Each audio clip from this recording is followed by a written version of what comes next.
Buenos días, bienvenidos a su cita con la sanidad. Usted, que es una persona sana, puede tener una enfermedad crónica y hacer una vida normal, como casi la mitad de los españoles. Si su enfermedad es limitante y le condiciona en su día a día, usted sabe mejor que nadie, que lo importante de contar con un buen sistema sanitario que le atienda. De eso hablamos en este programa, de la asistencia sanitaria, y en nuestro compromiso de abrirles la sanidad y de contarles lo que ocurre con sus protagonistas, hoy viene al plató la máxima responsable de Sanidad de Murcia. Y es que no es lo mismo que usted lea algo en un medio de comunicación generalista o lo escuche en la radio, o que aquí se lo contemos con sus protagonistas. Y esta mañana hablaremos de una región con 27 hospitales, de los que 11, incluyendo uno imprescindible psiquiátrico, son públicos y 16 son de carácter privado. Murcia cuenta con un centenar de centros de salud y un presupuesto en 2013 de casi 1.900 millones de euros, que es el 41% del presupuesto de la región. Para hablar de sus planes de salud, de la sanidad, de la farmacia y de los pacientes, hablaremos con María Ángeles Palacios, consejera de Sanidad de Murcia. Pero antes vamos a dar un repaso por la actualidad sanitaria en forma de cápsulas informativas. Ya saben, estar bien informado es bueno para la salud. Bienvenidos a Toma Medicina. El Ministerio y las comunidades autónomas han acordado la creación del primer calendario de vacunación infantil común y gratuito para todo el Sistema Nacional de Salud, que pretende eliminar las desigualdades existentes entre autonomías. Este calendario, que no cuenta con el respaldo de las sociedades científicas, estará integrado por las vacunas de la poliomielitis, la triple vírica, sarampión, rubeola y parotiditis, hepatitis B, meningitis meningocócica C, varicela, difteria, tétanos, tosferina y virus del papiloma humano. Aunque el documento ha recabado el apoyo de todas las comunidades autónomas, por de pronto Cataluña y País Vasco ya han advertido de que seguirán aplicando determinadas vacunas como lo venían haciendo hasta ahora. Quedan para futuras reuniones la posibilidad de ampliar los tramos de renta para el copago farmacéutico, que entraron en vigor el pasado mes de julio, a fin de hacerlo más justo, y la revisión de la cartera de servicios común.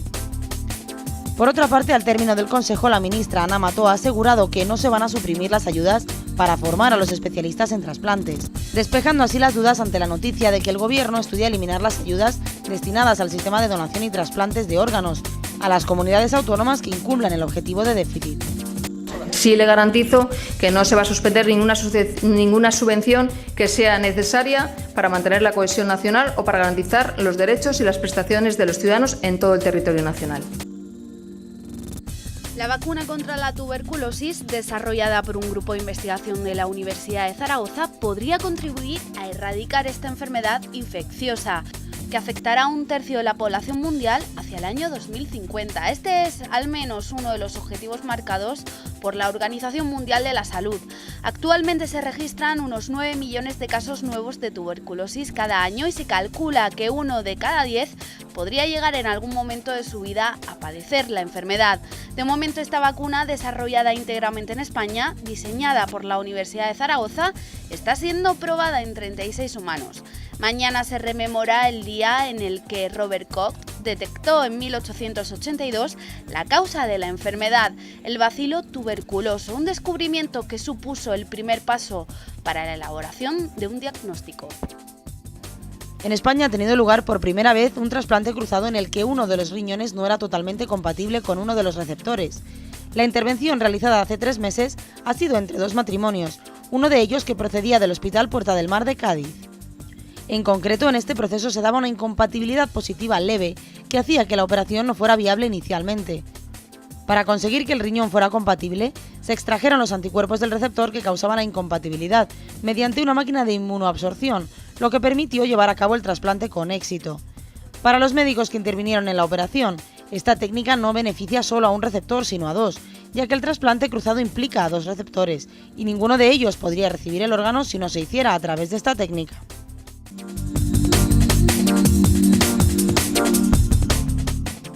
Decíamos al principio cosas, entre otras, que el bienestar es un estado transitorio de salud.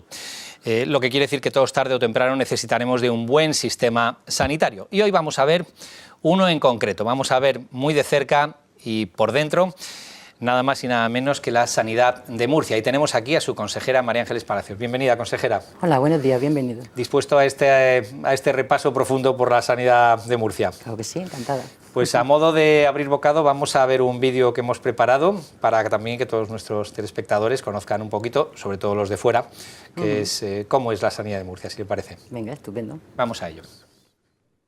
La región de Murcia ha duplicado sus recursos sanitarios en la última década para poder dar respuesta a su incremento poblacional. En este tiempo, la comunidad ha sido pionera en aspectos como la gestión o la aplicación de las nuevas tecnologías. Además, consciente de los cambios, el gobierno autonómico está adaptando al sistema sanitario la nueva realidad que supone el envejecimiento poblacional y la atención a pacientes crónicos con una estrategia autonómica. En cifras, Murcia cuenta con 11 hospitales públicos y 16 privados y casi un centenar de centros de salud repartidos por toda la región. Asimismo, las prestaciones que la diferencian de otras autonomías es la demanda programada y urgente tanto en la consulta como en el domicilio del enfermo, asistencia ambulatoria especializada, la receta electrónica o la posibilidad de obtener información general y personalizada de la situación de las listas de espera. Son algunos de los servicios del sistema murciano de salud. Esta estructuración parece dar resultados, ya que los usuarios del sistema dan al servicio una media de notable. Y consejera, Murcia es una de las regiones que no ha cumplido el objetivo del déficit. ¿Cómo va a afrontar 2013 y los años venideros y qué planes va a poner en marcha pues, para que de alguna forma se note menos en la asistencia sanitaria o incluso no se note, claro? Bueno, yo creo que nosotros ya teníamos un plan de reequilibrio. Y tengo que decir que por la parte de sanidad ese plan de reequilibrio se ha cumplido, es decir, nosotros teníamos un plan de reequilibrio que presentamos al Ministerio y que era para los años 2012 y 2013. Y así estaba definido y nosotros, como le digo, en el año 2012 lo hemos cumplido. Nosotros hemos cumplido con nuestra parte en ese plan de reequilibrio y no se ha mermado para nada la calidad en la asistencia sanitaria. Es decir, yo creo que hay otras muchas opciones, otras muchas cosas que se pueden hacer, que son las que estamos intentando, y yo creo que estamos intentando, desde luego, en todas las comunidades autónomas, precisamente para preservar nuestro sistema de salud. ¿Cómo se puede conjugar la necesidad de mantener un nivel alto de calidad, como existe en general en la sanidad en España y también en la sanidad murciana, conjugarlo con un, vamos a decir, ajuste presupuestario, que es obvio que se debe hacer, ¿no?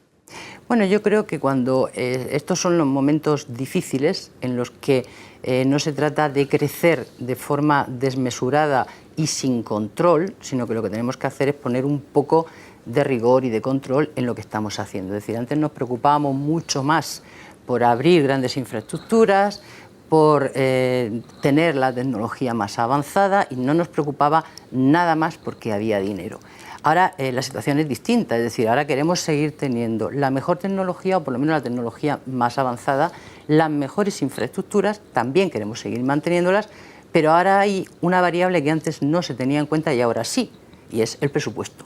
El presupuesto es limitado, es menor que en ocasiones anteriores y que, por tanto, si nosotros queremos seguir manteniendo nuestro nivel asistencial, habrá que pensar cómo hacemos este sistema más eficiente, y se puede hacer. Yo creo que se puede hacer. De hecho, el principal problema de ingresos se une también al asunto de la población.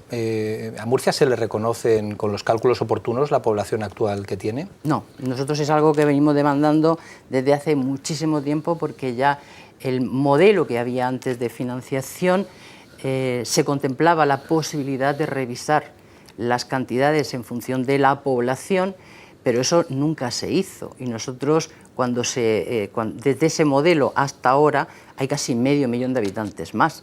Es una cifra muy importante que, por lo tanto, a nosotros nos supone un problema grave de financiación.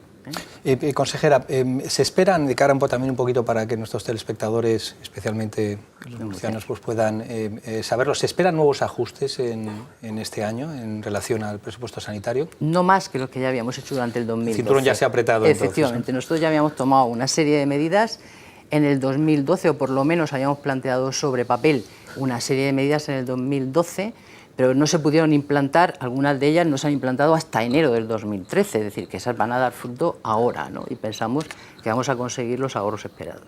Vamos a dar paso a una serie de vídeos y así vamos introduciendo diferentes temas. Ahora nos toca hablar un poco también de economía y de cómo pues, la economía afecta al Sistema Nacional de Salud. Para ello hemos preparado este vídeo. Hay que seguir trabajando en mejorar la gestión, que es lo que estamos haciendo, y en ningún caso tenemos sobre la mesa medidas de recorte presupuestario. Es la respuesta de la Consejería de Sanidad de Murcia a los ajustes anunciados por el ministro de Hacienda, Cristóbal Montoro, en nombre de las 5 comunidades que sobrepasaron el objetivo de déficit de 2012. Similares mensajes de tranquilidad se lanzan desde Baleares, Andalucía y Cataluña. Todas dicen haber hecho los deberes y que el problema no es de gastos, sino de ingresos. La esperanza para las regiones radica en la revisión del sistema de financiación, que no llegará hasta 2014. La necesidad de ahorros choca incluso con las recomendaciones de la Comisión Europea, que en un documento de trabajo lanzado a finales de febrero recomienda mantener la inversión en sanidad, al señalar que repentinas reducciones significativas en el presupuesto sanitario tienen el riesgo de crear nuevas ineficiencias, socavar el acceso y la calidad de la atención, dañando los resultados de salud y, en definitiva, perjudicando la sostenibilidad del sistema de salud aún más por el aumento de los costos. Bueno, esto tiene que ver un poco con eso es un poco la cuadratura del círculo. ¿Cómo se puede compaginar el hecho de que desde la Comisión Europea se dan mensajes sobre la importancia de no reducir la inversión en sanidad, porque eso puede repercutir sobre lo que es la salud, y al mismo tiempo están presionando con el déficit? Es una cosa y la otra, y no sé qué tipo de malabarismo se puede hacer desde una consejería. Bueno, yo sigo diciendo lo mismo que antes, es decir, que cuando nosotros hablamos de que hay que racionalizar el gasto, no significa que tenga que mermar la asistencia sanitaria. Es decir, se ha reducido considerablemente el gasto en farmacia, lo que teníamos en oficinas de farmacia, lo veíamos el gasto farmacéutico, y no se ha mermado la calidad de la asistencia sanitaria, y los pacientes siguen consumiendo los mismos fármacos que consumían antes, y sin embargo ahí hay un ahorro muy importante. Nosotros, como sabe, tenemos la central de compras, que es algo que hemos hecho en la Comunidad Autónoma de la Región de Murcia para productos sanitarios. Y en esa central de compras nosotros lo que hacemos es comprar para todo el servicio murciano de salud. No se merma para nada la calidad de la asistencia sanitaria, sin embargo estamos consiguiendo ahorros muy importantes, de un 20%, en torno al 20% en todo el material sanitario, porque no es lo mismo, eso lo entiende cualquiera, son las economías de escala, no es lo mismo comprar 1000 jeringuillas que comprar 100.000 o 1.000.000, siempre los precios son mucho mejores, ¿no? Y eso no tiene por qué afectarle para nada al usuario de la sanidad. En la comunidad, la región murciana, de alguna forma, pues hace 2 años es cierto que tuvo un problema puntual con, digamos, quizá fue una de las primeras regiones que se afectó con los pagos. Sin embargo, eso se solucionó y ahora, pues, yo creo que hay una situación, después de abrocharse el cinturón, pues que es bastante razonable y llevadera, ¿no?, para la que está cayendo en otras zonas de España, quiero decir. Sí, bueno, a mí me gustaría aclarar en ese sentido que en la Comunidad Autónoma de la Región de Murcia, religiosamente los días 20 de cada mes se pagaba la factura a cada oficina de farmacia del mes anterior, ¿vale? Cosa que ya no ocurría en otras comunidades autónomas. Cuando vimos que eso podía no ocurrir, podíamos no dar esa respuesta que estábamos dando hasta ese momento, de pagar todos los días 20 de cada mes la factura del mes anterior, cuando vimos que existía esa posibilidad, nos pusimos en contacto con el Colegio Oficial de Farmacéuticos y les dijimos que cabía la posibilidad de que hubiera algún retraso, que antes de que eso se diera y de que antes de que tuviéramos ese problema había que buscar una solución entre todos, buena para ellos y buena para la comunidad autónoma. Y es verdad que como fuimos la primera que hablamos de esto, pues salimos en todos los sitios como si fuéramos una cosa muy problemática, pero yo creo que si habla con el Colegio Oficial de Farmacéuticos descubrirá que no fue tal el problema, es decir, aquello se solucionó antes de que se diera el problema. Sí, lo cual no cabe duda que era también un farolillo de aviso al resto de comunidades, algunas de ellas que no consiguen ni siquiera llegar puntuales a sus pagos. Teníamos una información preparada sobre algo que es también un paradigma nuevo respecto a lo que es la atención a crónicos, y es que son retos a los que se enfrentan todas las administraciones, ese cambio de paradigma del sistema hacia los pacientes crónicos. Veamos qué está haciendo la comunidad murciana al respecto. Para el Gobierno regional es fundamental optimizar la inversión en salud, garantizando la sostenibilidad del sistema regional de salud y asegurando que el incremento de los costes da respuestas a las necesidades reales de la población. Por tanto, entre los ejes estratégicos establecidos por la comunidad para la consecución de estos retos está la atención a crónicos. El sistema sanitario de la región de Murcia tiene que responder al reto que plantean las enfermedades crónicas y corregir sus deficiencias actuales derivadas del exceso de fragmentación y de una orientación centrada en las enfermedades agudas. Se propone el diseño e implementación de un conjunto de proyectos estratégicos dirigidos a la continuidad de ciudadanos entre los ámbitos asistenciales, la estratificación de la población en función de comorbilidad y complejidad, la promoción del autocuidado y educación de los pacientes, el desarrollo de las competencias profesionales avanzadas en enfermería, la integración de la historia clínica o una atención sociosanitaria integrada.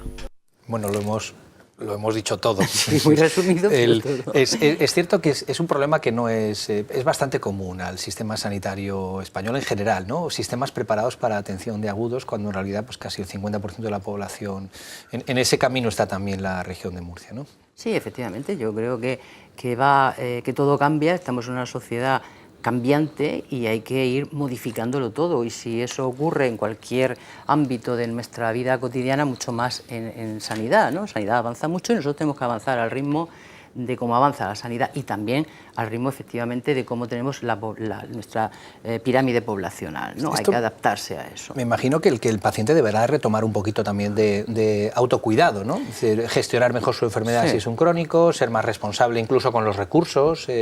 ¿Cómo se enfoca? Yo hay un programa que cuento en todos sitios porque me siento muy orgullosa de él, y entonces, por si todavía hay algún murciano que no lo conozca, pues lo voy a explicar otra vez, que es, hablando de pacientes crónicos, nosotros tenemos un programa que le llamamos Programa Activa, que lo hemos hecho en colaboración con los ayuntamientos. Necesitábamos a los ayuntamientos de la región, y tenemos convenios firmados prácticamente con todos los ayuntamientos. El Programa Activa, en muy pocas palabras, lo que hacemos es prescribir ejercicio físico. El facultativo prescribe ejercicio físico. Con eso va dedicado, como se puede pensar, pues a pacientes muy concretos, es decir, estamos hablando de pacientes que pueden tener el colesterol alto, la tensión alta o un problema de diabetes, ¿no? Lleva ya funcionando en algunos municipios casi un año y está dando muy buenos resultados, porque nos encontramos con que esos pacientes, algunos de ellos, la inmensa mayoría, desde luego, reducen el consumo de fármacos, y algunos de ellos incluso pueden eliminarlos. Es decir, es lo que estamos hablando de ese autocuidado, estamos mentalizando, ¿no? Pacientes un poco mayores, ¿no? No tienen por qué ser mayores, es decir, simplemente una persona que tenga alguna de esas características, es decir, o que padezca diabetes, por tanto no tiene por qué ser mayor, el colesterol y la tensión alta, ¿eh? Entonces se le prescriben 30 sesiones de ejercicio físico, de actividad física. Entonces, para eso necesitamos al ayuntamiento, porque necesitamos las instalaciones y un monitor que se encargue de hacer esa... Y ahora queremos extenderlo también, se está empezando a hacer ya, en los niños para el tema y adolescentes con el tema de la obesidad infantil. Saben que también es un problema que tenemos ahí y que tenemos que intentar cuidarlo. En ese sentido es en el que tenemos que trabajar, o creemos que hay que trabajar. Autoconciencia, está claro. Vamos a cambiar de asunto, porque hemos querido también tomar algunas noticias recientes de los últimos días para ejemplificar de alguna forma el nivel de atención de la sanidad murciana. La semana pasada tenía lugar el trasplante número 1000 en uno de los principales hospitales murcianos, La Risaca. El éxito es una muestra de que 25 años después de la puesta en marcha del programa de trasplantes, Murcia está en la primera división en trasplante de hígado. En los años 80 las intenciones de las autoridades sanitarias pasaban por copiar el modelo inglés, con tan solo 2 centros de referencia en todo el país para este tipo de intervenciones, Madrid y Barcelona. En este sentido, Murcia juega un papel muy importante gracias al apoyo de la Organización Nacional de Trasplantes. Además, este mismo hospital ha implantado con éxito un nuevo sistema de estimulación cerebral a un joven de 16 años con distonía generalizada, convirtiéndose en el primer paciente en el que se emplea este sistema de forma abierta en España y con esta patología y equipamiento en Europa continental. Bueno, es una buena noticia el trasplante de 1000, ¿no? Pues sí, para nosotros sí. Hay que tener en cuenta que Murcia es una de las regiones en las que la donación de trasplantes tiene un índice más alto en toda España, y no solo la donación, sino también el número de trasplantes. Y es verdad que ahí fuimos pioneros, porque en principio solamente, como muy bien habéis comentado, solamente se hacían en Madrid y en Barcelona, pero nosotros teníamos un equipo de profesionales que sabían cómo hacer un trasplante, y lo que querían era que no solamente se hiciera ahí, sino que se pudiera extender a otras comunidades autónomas, ¿no? Que pudiéramos dar esa solución en otras. Y el primero se hizo efectivamente en el año 1988, el primer trasplante hepático, fue todo un éxito, y a partir de ahí no solo se hizo en Murcia, sino en otras comunidades autónomas que estaban preparadas para hacerlo, ¿no? En Murcia ha desarrollado un cribado en cáncer de colon, que además Sí. se ha demostrado que es uno de los digamos, diagnósticos precoces más coste eficaces. Es decir, Efectivamente. y han sido pioneros en ese aspecto, ¿no? Sí, empezamos teniendo una cobertura relativamente pequeña porque, bueno, pues era algo desconocido y saben que todo lo que siempre es un cribado cuesta trabajo concienciar a la población, porque el de cáncer de mama, que lleva ya tantísimo tiempo y está bastante extendido por todos sitios, y sin embargo seguimos teniendo un nivel de aproximadamente un 77%, ¿no? Entonces, con el cribado de cáncer de colon y recto empezamos empezamos en el año 2006 con él, y ahora mismo estamos ya en un 58%, es decir, que es una cifra bastante importante de participación en este cribado. Y efectivamente, pues de cada 10.000, más o menos, yo le diría que surgen como posibles precáncer unos 240, que luego acaban siendo cáncer 10 de esos 240, ¿no? Pero hacer ese cribado, pues efectivamente son 10 vidas que estamos salvando. Bueno, esto sí repercute en la salud Muchísimo. de los murcianos directamente.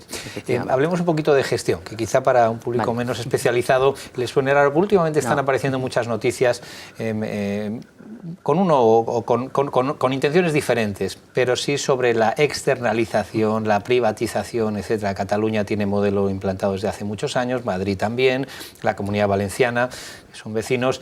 ¿Murcia tiene algunos planes en este sentido o ya está poniendo en marcha? ¿Cómo ve esta externalización de la gestión? No, nosotros ahora mismo tenemos 11 hospitales que son públicos y tenemos una magnífica relación con los conciertos, es decir, tenemos hospitales privados que conciertan, o con lo que nosotros concertamos plazas, y yo creo que ahora mismo la relación es estupenda en ese sentido, pero no estamos pensando que ninguno de los 11 hospitales públicos que tenemos, que no creo que vayamos a crecer más en los próximos años, porque está bien cubierto todas las necesidades en ese sentido de infraestructuras para la población, no nos hemos planteado que introducir esa figura de la gestión privada. Los ánimos estarán tranquilos entonces. Sí, espero que sí.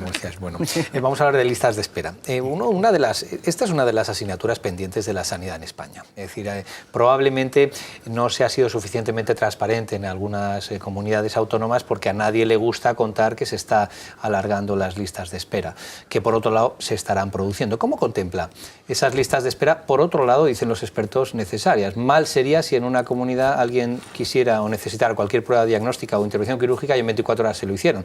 Señal de que ese dispositivo prácticamente se comería el presupuesto entero de una comunidad.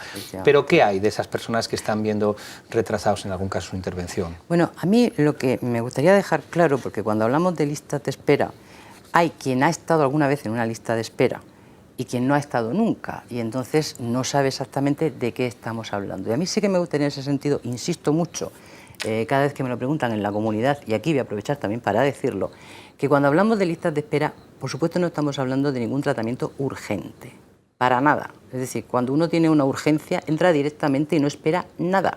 Cuando hablamos de listas de espera, es porque el facultativo que ha atendido a ese paciente considera que la patología que tiene en ese momento puede esperar.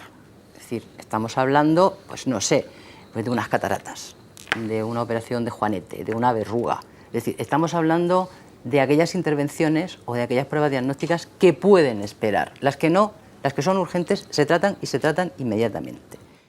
Dicho eso, no nos gusta tener listas de espera. O sea, a nadie le gusta pensar que una persona para visitar o para tener una primera cita con un especialista tiene que esperar 20 días, 50 días o 100 días. No nos gusta a nadie, ¿no? Nosotros, en lo que estamos trabajando dentro de ese grupo de profesionales que está trabajando en eso que nosotros hemos llamado las estrategias 2015, hay un grupo que está trabajando en las listas de espera. La primera intención de ese grupo de trabajo es unificar criterios, es decir, que haya una especie de protocolo, y en todas las áreas de salud que tenemos, la forma de introducir o no a un paciente en lista de espera sea un criterio más o menos uniforme, que no haya disparidad de criterios dependiendo de la zona geográfica en la que estés. Esa es una primera forma de trabajar, ¿no? Yo creo que eso va a aligerar, aunque parezca que es un contrasentido, va a aligerar las listas de espera. Por tanto, es partidaria, consejera, de la transparencia. Sí, sí, total. Pues ojalá las otras 16 comunidades autónomas siguieran esa línea. Por cierto, antes de dar paso a la siguiente parte, en los premios Best in Class me consta que el Virgen de la Richaca y algún otro hospital ha estado siempre, y el Morales Meseguer ha estado, lo cual demuestra que sí hay calidad en la asistencia sanitaria y que además puede competir con los grandes, con los fuertes, como uno más, ¿no? Eso creo. Pues ya lo han visto, vamos a pedir la ayuda en esta segunda parte de la entrevista con la consejera de Sanidad, y van a estar con nosotros pacientes, representantes de los pacientes, de médicos y de farmacéuticos. Eso será en unos segundos, no se vayan.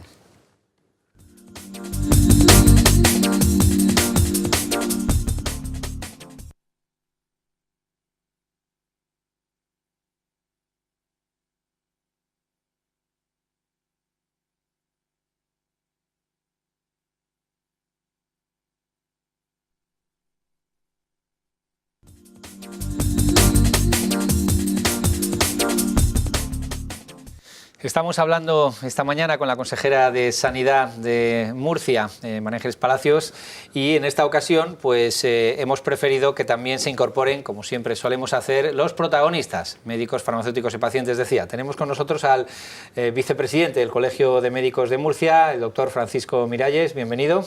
Buenos días, muchas gracias. También está con nosotros la presidenta de Farma, que les diré que es la patronal que aglutina las farmacias y que tiene también una estrecha relación con los farmacéuticos de Murcia. Ella es Alexia Lario. Bienvenido, Alexia. Muchas gracias. Y en representación de los pacientes pues está con nosotros María Teresa Pariente, que es representante de los pacientes y que además es de la Fundación Hipercolesterolemia Familiar. Bienvenida.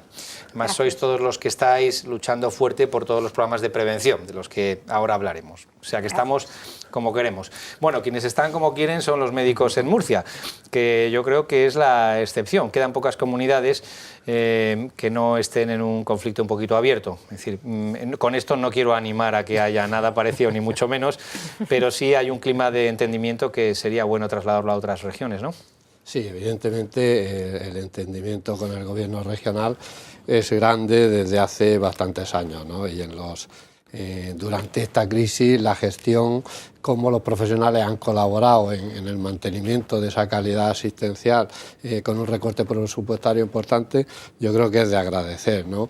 Pero también es de agradecer el esfuerzo que el gobierno ha hecho en mantener, pues bueno, nos garantiza el que no nos va a detraer retribuciones este año, nos garantiza que no va a externalizar o privatizar la gestión y nos da confianza para que participemos en esa gestión, ¿no? Mientras sigamos en esa línea, yo creo que la colaboración y la defensa del modelo asistencial y de la calidad, pues vamos a estar implicados, ¿no? Pues médicos felices son pacientes mejor tratados, sin lugar a dudas. Sí, efectivamente. Yo creo que el clima que tenemos ahora mismo en la región de Murcia, yo sé que es envidiable. Es verdad que nosotros somos una comunidad uniprovincial, que todo lo tenemos cerca y precisamente a lo mejor por eso es fácil que lleguemos a todos los centros de salud, que hay casi 100 centros de salud repartidos por la región, pero todos a una distancia, como digo, bastante accesible. Yo no sé si es eso lo que nos permite, esa territorialidad, lo que nos permite tener esa buena relación con todos ellos y que efectivamente se hayan implicado con el gobierno a la hora de ver cómo podemos reducir gastos, pero sin mermar para nada la asistencia sanitaria. Es decir, vamos de la mano de ellos. Ellos nos están ayudando desde, como digo, todos los centros de salud, a los hospitales, han elaborado con nosotros esas estrategias 2015, que son las que nos permiten reorientar un poco la forma de trabajar ahora mismo dentro del sistema de salud y estamos consiguiendo unos ahorros importantes sin que ellos vean mermada en ninguna ocasión lo que son sus retribuciones. Doctor Miralles, no habrá ningún programa que les obligue a ir en una determinada línea como se amenaza en otras comunidades autónomas, ¿no? No, evidentemente, hombre, sí tenemos una preocupación ahora, puesto que, como comentabais antes, el Murcia de las comunidades que no ha cumplido el déficit, estamos en un desfase importante, no porque no hayamos ahorrado y cumplido los objetivos en sanidad, sino por otros motivos, pero lo cierto es que viene otro ajuste y hay una preocupación preocupación muy grande ahora entre toda la comunidad profesional. Yo le preguntaría a la consejera, que la tenemos aquí, ¿no?, por esa inquietud que corre por todos los hospitales y centros de salud, si ese no cumplir el déficit va a suponer que lo que se está elaborando ahora dentro del Gobierno regional, algún recorte adicional para el año 2013.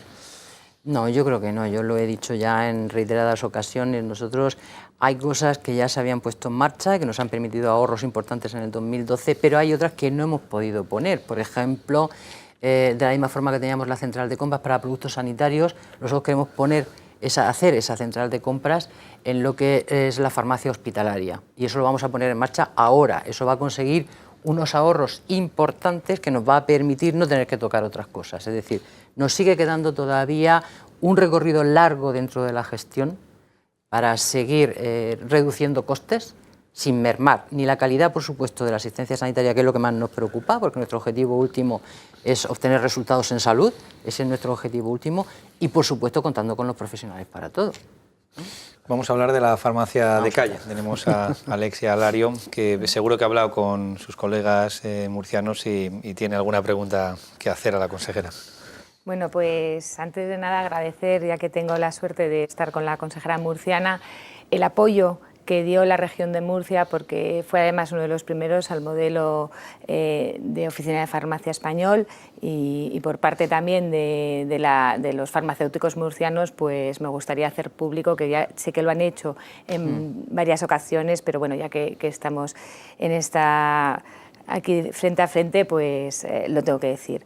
Y quizá en Murcia, como hemos visto, la farmacia ahora mismo pues no tiene ningún problema, están pagándose al día las facturas, y justamente por todos los ajustes que ha comentado la consejera. Pero sí, viendo la situación de otras comunidades autónomas, pues las farmacias estamos preocupadas.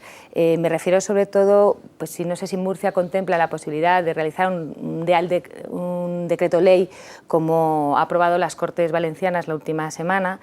Le preguntarías también si cree que no rompe el modelo actual de oficina de farmacia, ya que toca muy directamente la concertación con las oficinas de farmacia, y también si considera que era necesario acudir a esta norma jurídica y normativa para controlar todavía más el gasto sanitario farmacéutico. Bueno, yo en eso le diría, como digo en casi todo estas cosas. Vamos a ver. Hay mucho que hacer. La gestión sanitaria es compleja y hay muchísimo que hacer. Entonces, como hay muchísimo que hacer, yo me dedicaría a tocar aquello que no funcione. Lo que funcione, no. Es decir, hay un modelo de farmacia y con ese modelo de farmacia nos sentimos todos tranquilos y además orgullosos de ese modelo de farmacia que existe en España.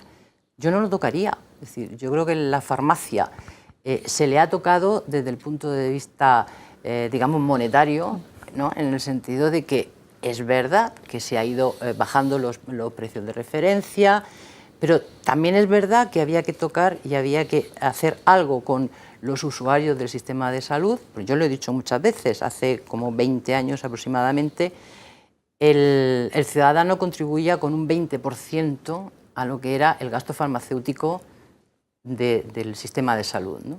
Y ahora mismo no llegábamos al 6% con lo que contribuía el ciudadano. Eso había que tocarlo, eso había que tocarlo. ¿Eso le afecta a las farmacias? Pues sí, indudablemente, claro que le afecta a las farmacias. ¿Le afecta al ciudadano? Pues también le afecta al ciudadano. Pero eso era algo que había que hacer. Eso no funcionaba bien, eso no estaba funcionando bien y había que arreglarlo. Lo que está funcionando bien, ¿para qué lo vamos a tocar? Es decir, yo creo que el modelo de farmacia español es muy bueno.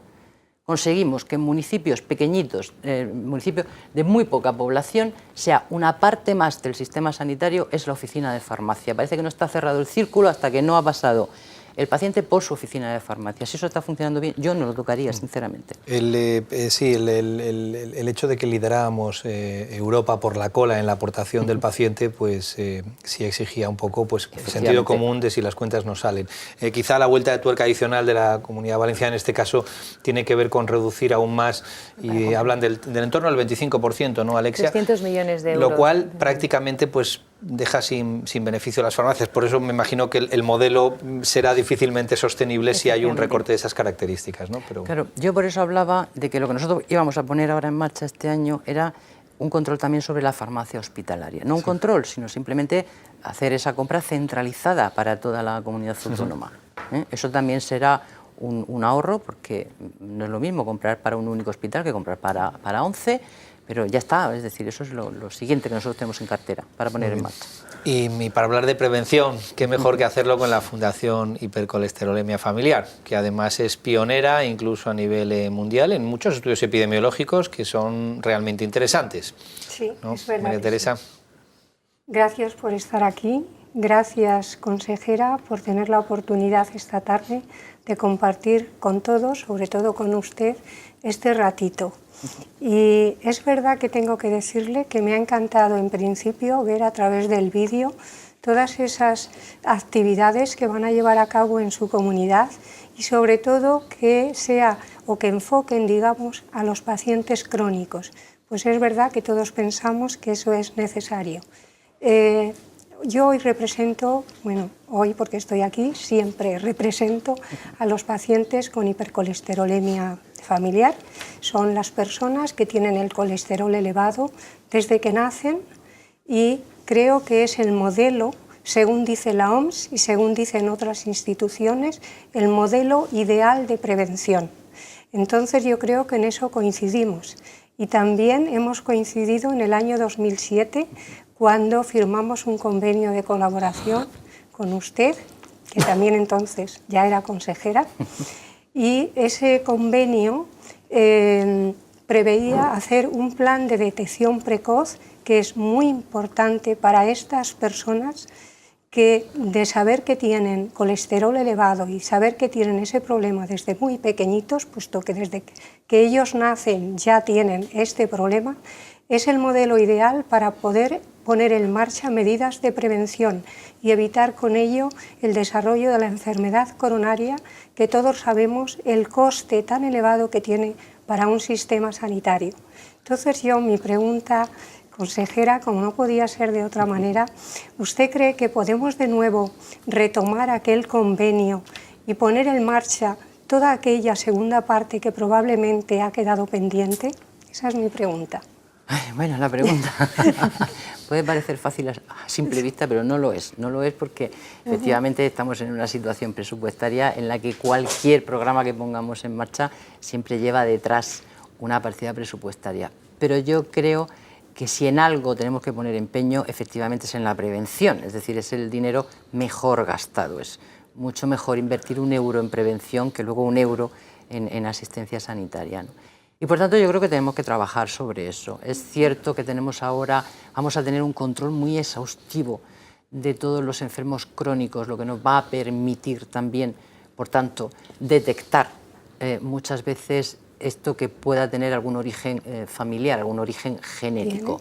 Hay que pensar que tenemos una comunidad pequeña, nosotros tenemos aproximadamente unos 100.000 murcianos que son polimedicados, o que consideramos polimedicados, que tienen un tratamiento ya, tienen un seguimiento muy especial. Nosotros, no sé si en todos sitios se definen igual, para nosotros los polimedicados son aquellos que toman más de 5 fármacos distintos al día, ¿no? Esos ya tienen un seguimiento muy especial. Y ahora hemos empezado el seguimiento con los crónicos, que tenemos aproximadamente 500.000. Vamos a aprovechar la receta electrónica, la implantación de la receta electrónica, para poner al día los historiales de todos estos enfermos crónicos y hacerles un seguimiento exhaustivo. Hemos puesto también en marcha la enfermera, que tengan asignada una enfermera en los centros de salud, que va a ser la encargada de los cuidados, es decir, como sabemos, la enfermera es la encargada de los cuidados. Y para estos enfermos crónicos, el seguimiento se va a hacer a través de la enfermera que cada paciente tenga asignado. Nosotros creemos que eso va a ser un beneficio importantísimo para el paciente y, como yo digo, siempre que pensamos en el paciente acabamos ahorrando dinero. Eso seguro. Y todos estos cambios, el doctor Mirallos, ¿cómo los ve? Es decir, la orientación a crónicos, la enfermera. Yo creo que el plan de salud de la región de Murcia es ambicioso en cuanto al tratamiento de la cronicidad y bueno, vamos a esperar resultados. Yo, enlazando con eso, es reconocer que Murcia, siendo una de las regiones que en gasto por habitante en sanidad está por debajo de la media española, estamos por encima en indicadores de salud, Por tanto, el dinero que se está invirtiendo en sanidad en la región parece que está bien invertido por los resultados que se obtienen, ¿no? Y luego yo quería preguntarle a la consejera, a raíz de eso, por la diferencia que hay entre lo que está la política, digamos, que sanitaria de gestión en Murcia comparada con Madrid, ¿no? Murcia tenía un hospital privado y lo pasó con gestión privada, y lo que hizo fue lo contrario que está haciendo Madrid, lo pasó a la gestión pública. No empeoró el gasto y creo que ha mejorado bastante la ESA, ¿no? Tenía una fundación que gestionaba algunas cosas externalizadas y acaba de diluirla la fundación y asume el Servicio Murciano de Salud esa gestión, ¿no? Parece que es todo lo contrario que está haciendo la Comunidad de Madrid, donde está habiendo una agitación bastante importante, ¿no? Con la externalización, la privatización y tal. O sea que hay dos modelos totalmente diferentes, con políticas totalmente diferentes, y los resultados, pues yo creo que en este caso a Murcia no le perjudican, ¿no? ¿Cómo se explica eso? Bueno, yo creo que cada uno efectivamente tiene que optar, hay que tomar decisiones. O sea, el hecho de tener un cargo público obliga a tomar decisiones. Nosotros, en nuestro caso, yo creo que había muchas zonas donde se podía hacer eficiente la sanidad sin necesidad de cambiar el modelo. Digo lo mismo que decía en el caso de la farmacia, es decir, un modelo que funciona, un modelo del que todo el mundo se siente orgulloso, que es nuestro sistema de salud. Si funciona, ¿para qué lo vamos a cambiar? Es decir, yo voy a tocar aquellos sitios que yo creo que son ineficientes y que hay que tocarlos. Es una responsabilidad, haya dinero o no haya dinero, es decir, tengamos un problema presupuestario o no lo tengamos. Es verdad que ahora nos hemos puesto a pensar todos porque tenemos un problema presupuestario, pero teníamos que haberlo pensado siempre, porque esto es dinero público, es dinero de todos y hay que gastarlo con la máxima eficiencia posible. Y hablando de eficiencia, pues no hay nada más eficiente que dispensar medicamentos de forma eficiente, valga la redundancia. ¿Habría farmacéuticos y farmacéuticas que se pensarían tener una farmacia en algunas zonas de España, ¿no? Visto lo visto. Bueno, sobre todo ahora mismo en aquellas que están sufriendo los impagos, ¿no? Ahora empieza a tener problemas ya Cataluña, de nuevo. Valencia los ha sufrido durante bastantes meses, por eso provocó que yo creo que nadie quiere llegar a ese punto, pero claro, hubo un momento en que las farmacias pues tuvieron que acudir al cierre patronal porque en forma de protesta, porque evidentemente la farmacia no hay que olvidar que es una pequeña empresa, es una pyme y que no tiene grandes recursos económicos, ¿no? Entonces, en el momento en que se deja de pagar durante meses, pues tiene un problema muy serio de financiación y sobre todo con la crisis que estamos teniendo en el país, pues los bancos pues no están dando los créditos, ¿no? Entonces, bueno, esto ha sido una situación bastante complicada. Pero yo quisiera ahora cambiar un poco de tercio porque ya sabemos cómo está la situación, vemos que en Murcia, y me alegro, es una región que a nivel sanitario pues parece que va bastante bien dentro de las comunidades autónomas, y ya que están implantando la receta electrónica, que yo creo que esto es un logro y para las farmacias y sobre todo para el paciente, ¿para cuándo la receta electrónica a nivel nacional?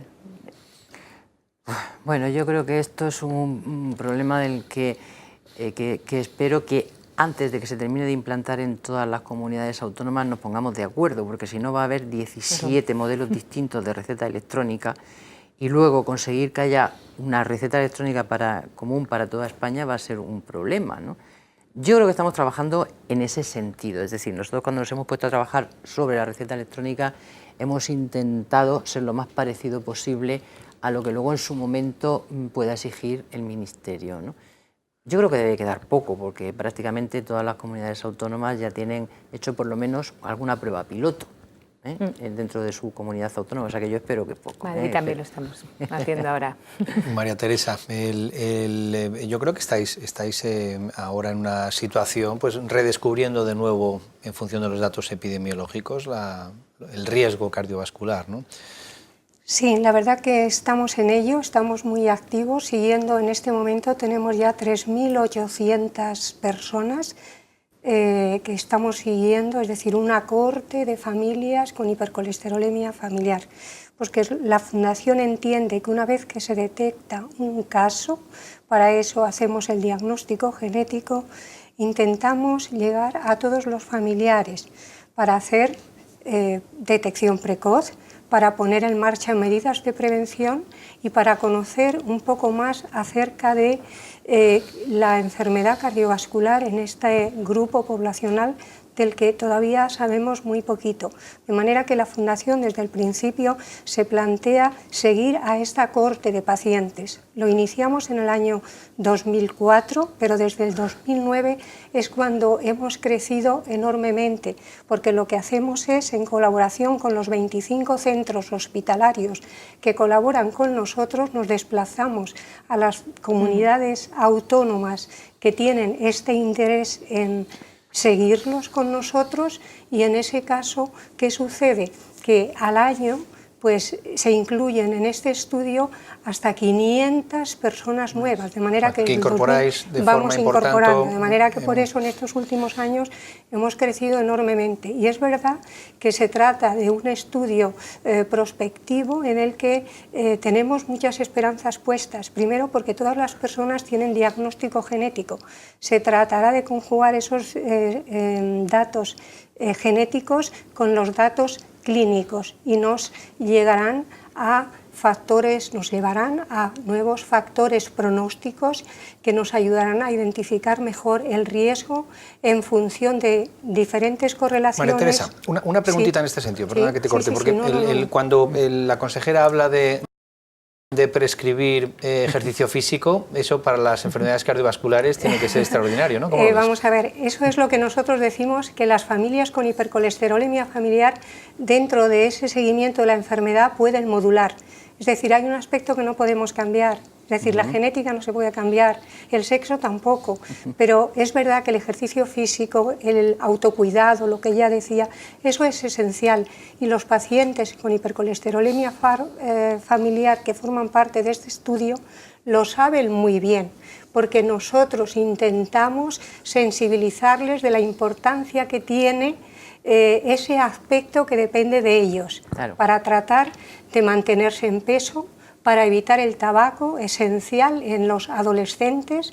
Por eso es tan necesario hacer detección precoz desde la infancia, porque en esos niños pequeños es mucho más fácil sensibilizar. Vamos a dejar que la consejera nos diga un poquito, María Teresa, si te parece. Claro, nos ha quedado perfectamente claro los datos, los estudios, los pacientes, las consejeras. Me imagino que sobre el tema prescribir ejercicio físico es extraordinario. Quiero decir, yo creo que sobre todo fue chocante, ¿no? Y yo, como le decía, yo creo que ha dado muy buenos resultados. De hecho, se prescribían 30 sesiones, ¿no? Y el problema que nos encontrábamos era que querían que les prescribíamos otra vez otras 30 sesiones. Nosotros decíamos, no, vamos a ver, aquí... Quieren que les prescriban. Sí, que les prescriban 30 sesiones, ¿no? Y nosotros le decíamos, no, ya una vez que se supone que han aprendido, ellos tienen que ser los que continúen y ya sigan haciéndolo, más que nada para que podamos dar cabida a otros pacientes más, ¿no? Me imagino que estará encantado el doctor Miralles de que se prescriba también. De hecho, los médicos murcianos están prescribiendo entonces ejercicio físico, ¿no? Invertir en prevención, invertir en investigación, en prevenir, en hábitos saludables, yo creo que es la mejor garantía de que un país va a progresar y a salir adelante, ¿no? Teniendo salud y sintiéndose sano, ¿no? Pues nos vamos a quedar con ese mensaje. Doctor Miralles, vicepresidente del Colegio de Médicos de Murcia, muchas gracias por habernos acompañado en este programa. Alexia Lario, presidenta de Pharma, gracias. María Teresa, gracias por traernos también la visión de los que investigan por los pacientes y la voz de los pacientes. Y consejera, pues ha sido un placer. Conocemos un poquito más la sanidad murciana, sin duda, ¿no? Bueno, pues así me alegro que haya sido. Pues ese era el objetivo, así que si lo hemos cumplido, estupendo. Muchas gracias, muy bien, consejera, muchas gracias por habernos acompañado. Por invitarnos. Y a ustedes ya lo saben, para saber cómo es la sanidad por dentro, pues aquí en Toma Medicina se lo contamos. Hasta el próximo sábado en su cita con la sanidad.